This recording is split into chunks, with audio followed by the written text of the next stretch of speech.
Welcome back. It's such an exciting day. As you will know if you've watched the previous video, I am very hurriedly putting together another 20 kits, and brilliantly I have managed to get every single part I need within a week, except, which isn't quite so brilliant, for the clock movements. And I hadn't heard anything back, and I was getting a bit concerned that the person I get them off is always very prompt. Might have come down with coronavirus or something, but thankfully they've just been rushed off their feet, and he was away and he's come back, so that's great.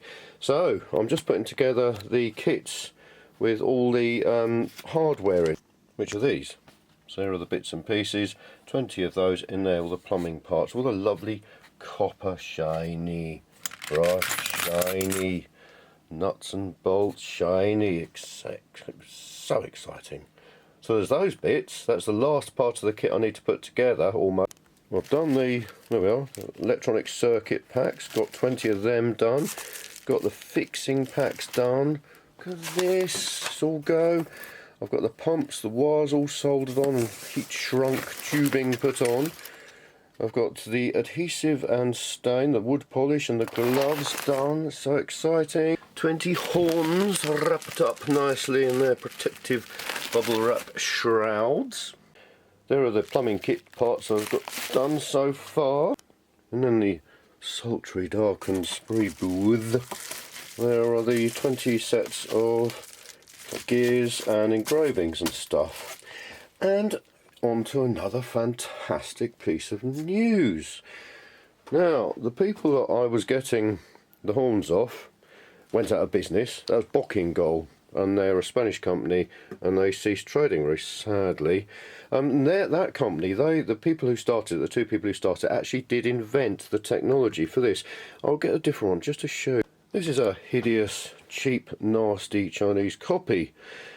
And I've recently become aware of the sort of history behind this. And these horns work because they have, very clever, they have a thin membrane made of some plastic film stretched over. This is hollow in here, and the horn part, this part, extends the tube there, and the film rests against it. And when you blow into it, it does that.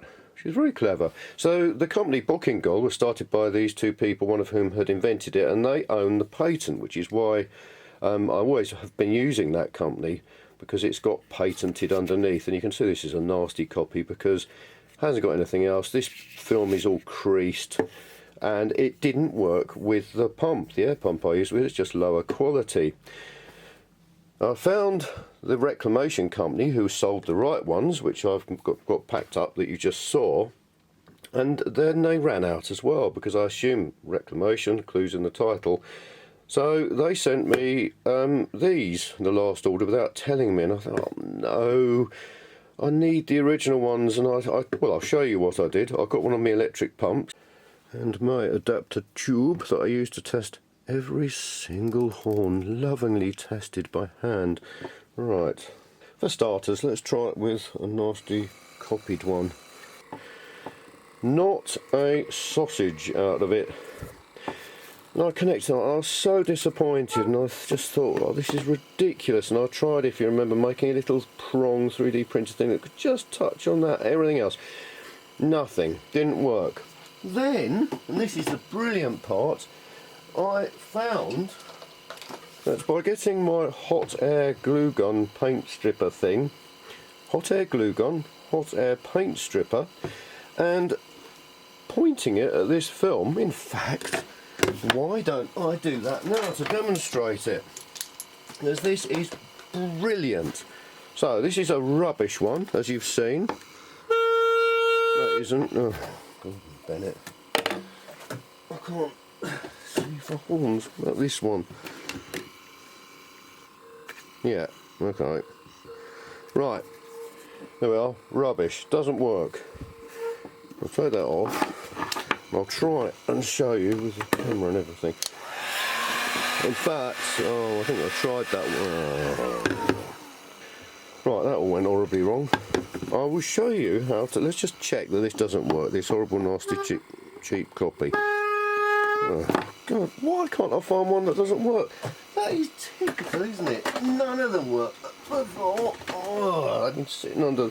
Oh look, that's that thing I tried to carefully adjust it. Nothing. Okay, here we are. We've got one that doesn't work. So let's take that off. Does it still work? Not work? Yeah, nothing. Now, what I found was they were badly made and creased. So what I'm trying to do, I'm going to get me hot air gun. Not too hot a setting. Crinkle it up a... Oh, bother. Oh, they didn't seal it around the edges properly. Anyway, you get the idea. Basically, now as that cools, this is sort of unstuck. It shows you how badly these copies are made. It's just come unsealed from the edge. I don't know whether that will work. No, I think that's had it. But, so much for a really good demonstration. Horns everywhere, and I don't know what point I'm trying to make. Anyway, I did it with that one. That's why it worked. It just stretched it as the plastic cooled, and it works perfectly. So I can even get nasty copies. And these ones, the same. These didn't work. Here's one that probably will work now. Let's have a look. No, you see, and I was tested that and thought, oh no, look. They've sent me 20 of these, and they're actually beautifully made. They've got a little lip at the top, and there are less mould lines than on the original ones, which is lovely. They've got a cap at the bottom to protect the membrane, but the membrane isn't tight. But with use, look at that. Perfect. That's just a couple of about 5 seconds of hot air on that membrane to stretch. I'm thrilled. That means, because I was really getting worried, the threat of not being able to make any more of these machines, the Nepnets or anything else, the Clarion door horn or anything, because I couldn't actually get any horn that would work with the pumps. But I can now. I think that's the end of that story. It's gone on a long time. On with the saga of the awful sound quality on the LG Smart television. As I was saying it last time, someone got back to me, because I'm sure I did look it up, because the TV only has an optical audio output. You know, it wouldn't have a headphone socket, would it? It wouldn't have, let alone a line output, because that would just be too simple. They want you to buy some really expensive sound bar to replace the crappy speakers they've provided it with. Why everyone now has to go for everything being, well, I do know, it's Apple, I think, largely responsible, everything to be as thin as possible. You think how big TVs used to be? I don't care about that, but once they can make the opticals and the electronics that thin, you can't cheat with audio because of the physics behind audio signals and audio waves, sound waves. It doesn't work. Little small speakers, however powerfully you drive them, are rubbish. So anyway, I've got a lovely amplifier which is sitting up there that I haven't been able to use, a surround sound amplifier. I haven't been able to use since I replaced the old television that broke. So, after someone kindly pointed out the fact you could get adapters in the last video comments, I had another look and found this one. And this looks amazing. It's from Tech Hole, which is a very strange name. That's Tech Hole. Now, I had no affiliation as always. So, it looks lovely. It comes with the leads as well, which was great. Because when I did buy a sound bar for a telly somewhere else in the house, it didn't even have the optical lead. They are so mean and stingy. This comes with a USB lead to connect it to a 5-volt supply with a handy, any old USB adapter thing. That's what's so good about USB adapters. High power and 5 volts, regulated. Also, an audio cable, which is very nice of them. And most importantly of all, an optical cable or connector. And the thing with these is that there's a load of optic fibres through the middle, and they've got little protective rubber bungs on each end. That plugs into that strange looking hole there, and on the back of the telly there's an equally strange looking hole. I'm going to connect this up and see if I can get anything to work. I was going to give up because when you read all the specifications from the audio, the optical output that the format that the TV has and what this one can accept, you know, you could just find that nothing works. But I'll give it a go. Right, I've cleared all the cack off the top of it because there's lots of cooling holes and fans and things. Right, let's just see whether it works. Here are the ends of the cables. So, yeah, left and right. Brilliant. So those two are going to go in there and there. That's audio, the video, which I don't need. So we've got those. Focus! We've got those.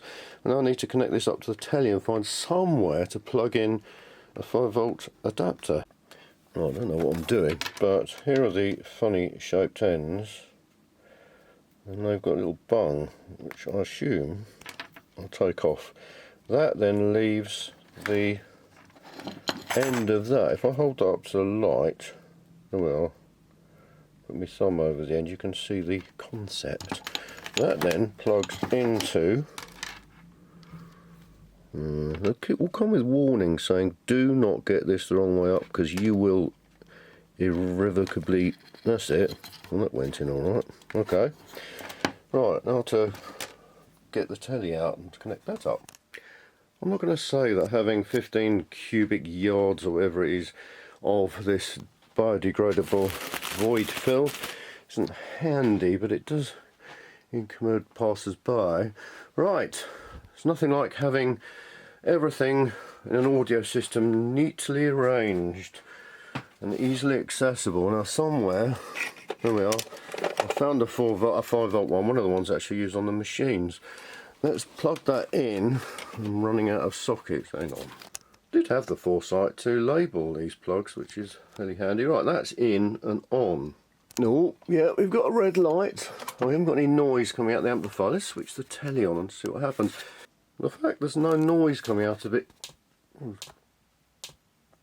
well, that's not very good, is it? One video, hang on.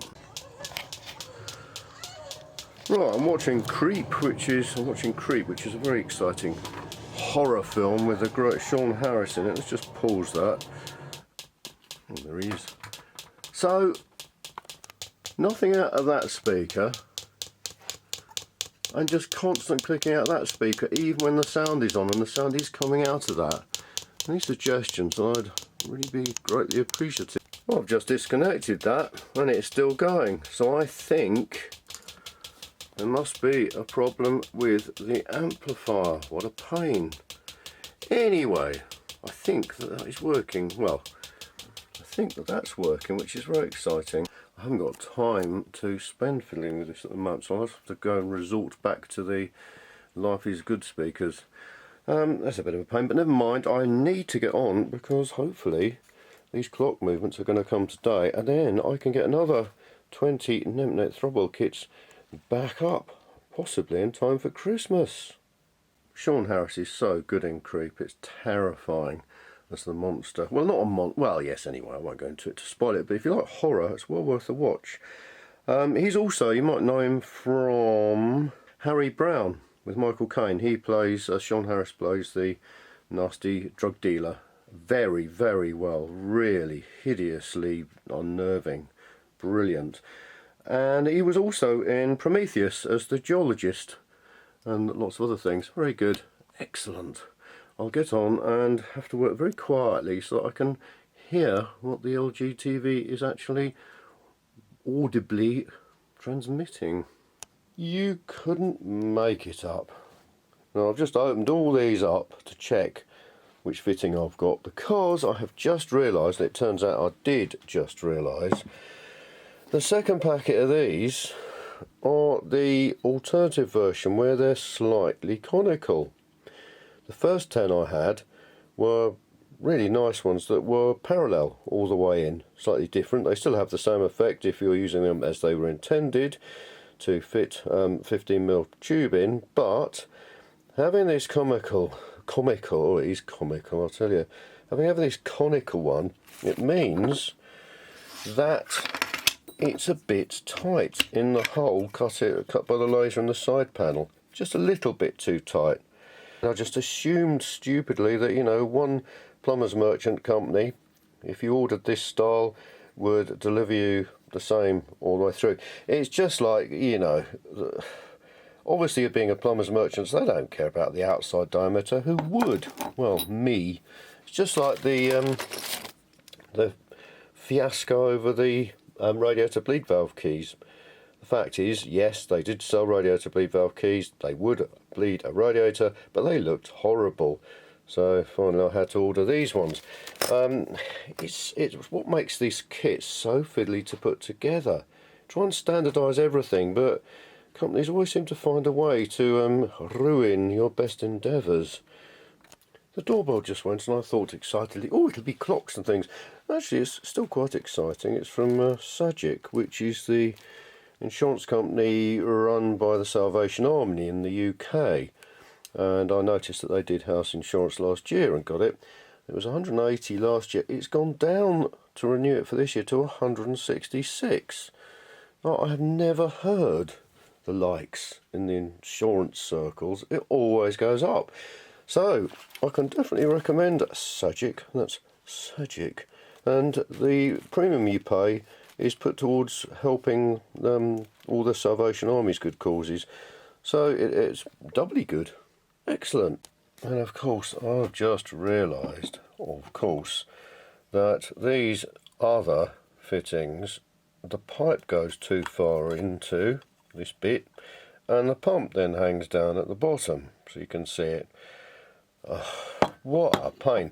So what I'm going to do is I'm going to glue these bits together. In the instructions, I didn't ever talk about it because I hadn't seen any of these type style fittings. They'd always been the other ones. So I'm going to glue these bits all together for the 9 kits that rely on these ones. You know, sometimes when you feel you should just have stayed in bed. Today's one of those days. I was just about to make a 29mm jig spacer so I could get these glued up. Turned on the bandsaw and the blade span off.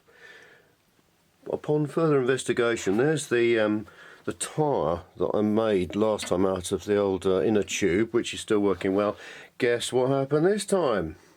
Surprise, surprise, or not. The top tyre is just broken. I suppose it's not surprising at all.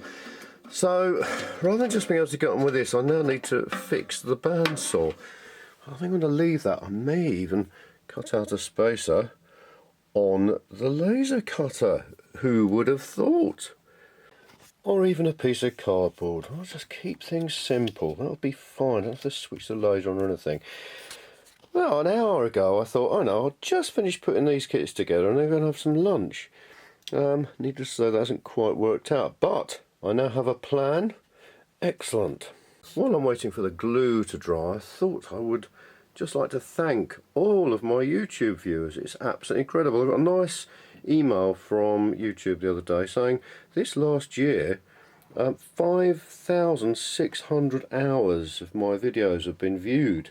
Absolutely incredible.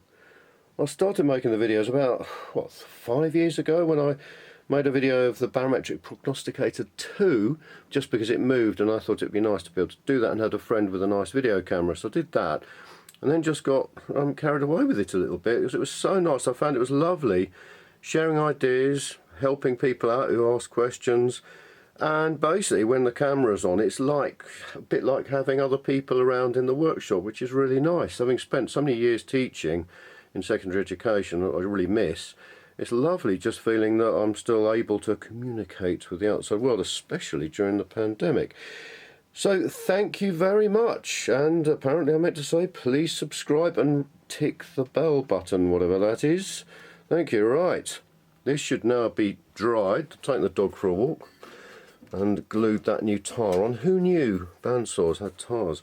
I'll put the blade back on, and like I said before, I just have to mention it. All that keeps the blade on this, it's nothing to do with the edges of this. It is simply that it's slightly bowed outwards. It's slightly convex in the centre, and this blade just naturally sits in the centre, and you adjust whereabouts it's positioned by angling this top wheel, and that steers it around. I've mentioned it before, but I think it's such a fascinating thing. Scientific principle. The bandsaw's working. Let's cut out another 4 of the on and off switches. I've only got 4 because unfortunately the company only had 4 available, but apparently they've sent me the rest, the remaining 16 today, so hopefully I'll receive them soon, but at least 4 kits will be ready. Thanks very much for watching. Hopefully more news soon. As once I've finished the 20 Nemnet Throbble kit, I will make it to my last work to get on with the chronograph kit.